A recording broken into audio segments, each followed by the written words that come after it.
ओम देवताभ्य पितृभ्यश्च महायोगिभ्य एव च नमः स्वाहायै सौधायै नित्यमेव नमो नमः। ओम पितृभ्यो नमः। कुल पितरेश्वर भगवान की जय हो। आप सभी को ज्ञात है शनिश्चरी अमावस्या आ रही है। ऐसा संयोग कई कई बार बनता है जब शनिवार को अमावस्या पड़ती है, लेकिन इस बार जो शनिश्चरी अमावस्या है उस दिन सूर्य ग्रहण भी है। और यह सूर्य ग्रहण भारत में कहीं पर दिखाई नहीं देगा। इसका कोई भी नियम हम सब के ऊपर लागू नहीं होगा, परंतु इसी दिन शनि भी राशि परिवर्तन कर रहे हैं। यह संयोग कई हजार वर्षों के बाद बना है। अब अमावस्या का पूजन कैसे करें, पितरों की प्रसन्नता के लिए क्या विशेष हम करें जिससे हमारे घर में सुख शांति समृद्धि आएगी। पितर हमारे अदृश्य सहायक हैं और हमारे घर में एक पॉजिटिव सकारात्मक ऊर्जा के रूप में सदैव वास करते हैं, क्योंकि हमारे दादा परदादा के बताए हुए रास्ते पर मार्ग पर चलना और उनके जो गुण थे उनका अनुसरण करना ही पितृ पूजन है।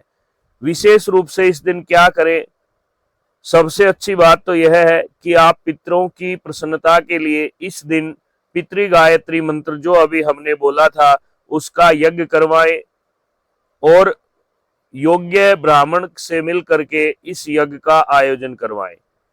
इसके बाद भी कई ऐसी बातें हैं जो इस वीडियो में हम आपके साथ चर्चा करेंगे कि पितरों का पूजन कैसे करें, कब करें, रात का जागरण या रात जगह कैसे करवाएं, किस प्रकार का दीपक हम लगाएं। अनेक प्रकार की बातें हम आपके साथ यहाँ पर इस वीडियो में साझा करेंगे। अंत तक आप बने रहिएगा।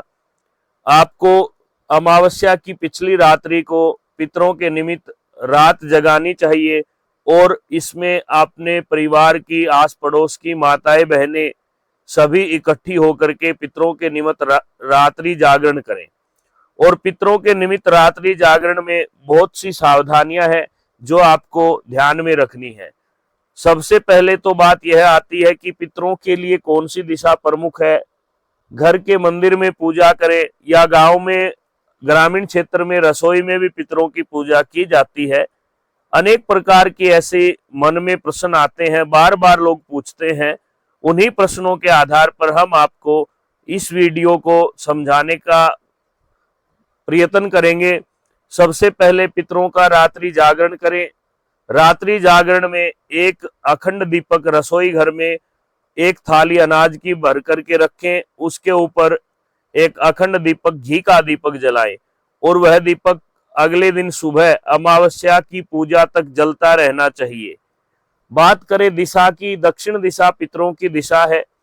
आपको अखंड ज्योत दक्षिण दिशा में लगानी है और अगले दिन सुबह जब आप ज्योत करते हैं तो उसमें लंबी खड़ी बाती नहीं जलानी है। अखंड ज्योत में आप खड़ी बत्ती जला सकते हैं, लेकिन अगर पितरों को भोग देना है या किसी विशेष देवता को भोग देना है तो लंबी बाती जलाएं और दक्षिण दिशा में मुंह करके मंदिर के, अगर आप ईशान कोण में मंदिर बनाते हैं तो उसके राइट साइड के जो दीवार है वहां पे आप पितरों का पूजन करें और दक्षिण में मुंह करें। दीपक का मुख आपके तरफ होना चाहिए, अर्थात उत्तर दिशा में होना चाहिए।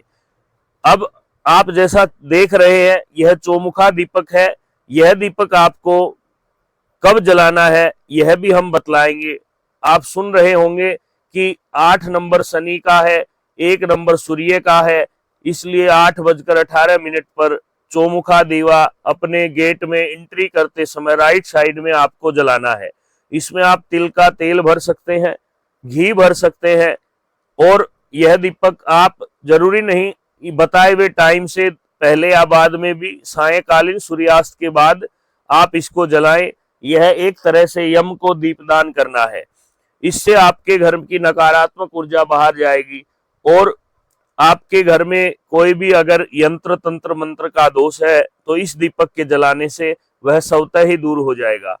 इसके बाद आपको यह देखना है कि इसके अंदर तिल का तेल अगर उपलब्ध है तो वह भरे, नहीं तो घी डाल करके इस दीपक को आप जलाएं और दीपक के नीचे थोड़े से काले तिल अवश्य रखें। अगर आटा गूंथ करके आप दीपक बनाते हैं तो यह और भी अच्छा रहेगा।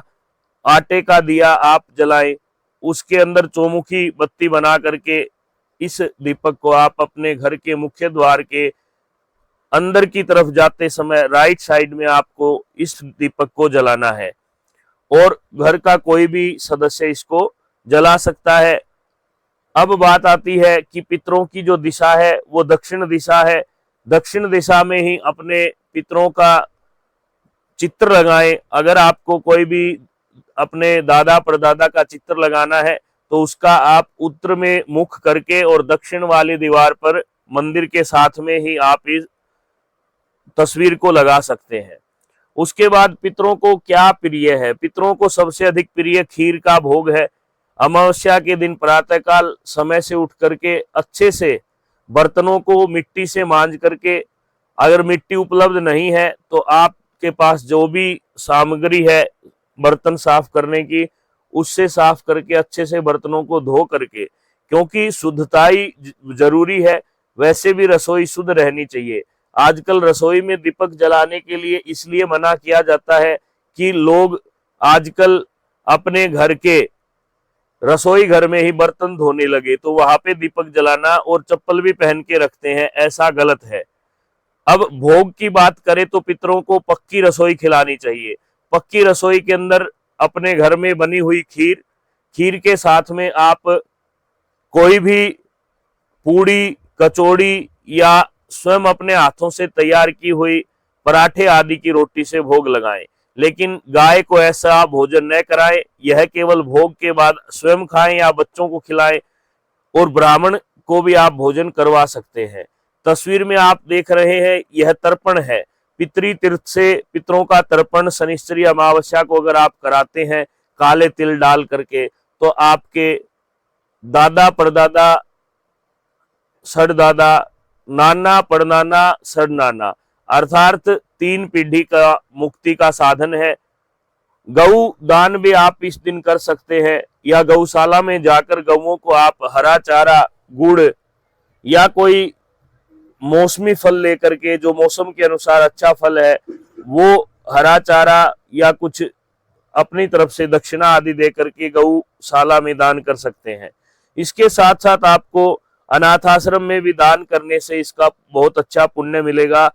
शनिश्चरी अमावस्या को आप पितृ सुख से हवन करवा सकते हैं और अमावस्या को प्रातःकालीन समय से उठ करके ये सब कार्य आपको करने हैं। और रत जगा या रात्रि जागरण के समय अखंड दीपक आपको घर के रसोई घर में अनाज की थाली के ऊपर रखना है और वह सुबह तक चलता रहना चाहिए। और जब भी आप पितरों का पूजन करें तो आपकी नजर झुकी हुई होनी चाहिए। कोई भी देव हो, कोई भी पूजन हो, किसी भी प्रकार का दान हो, तो लेस मात्र भी अहंकार नहीं होना चाहिए। यह शास्त्र का नियम है। इन छोटी छोटी बातों का आप ध्यान रखें। और पितरों को विशेष रूप से बेर का फल, आंवले का फल प्रिय होता है। और कोई प्रश्न हो तो कमेंट बॉक्स में डालिए। धन्यवाद। जय श्री राम।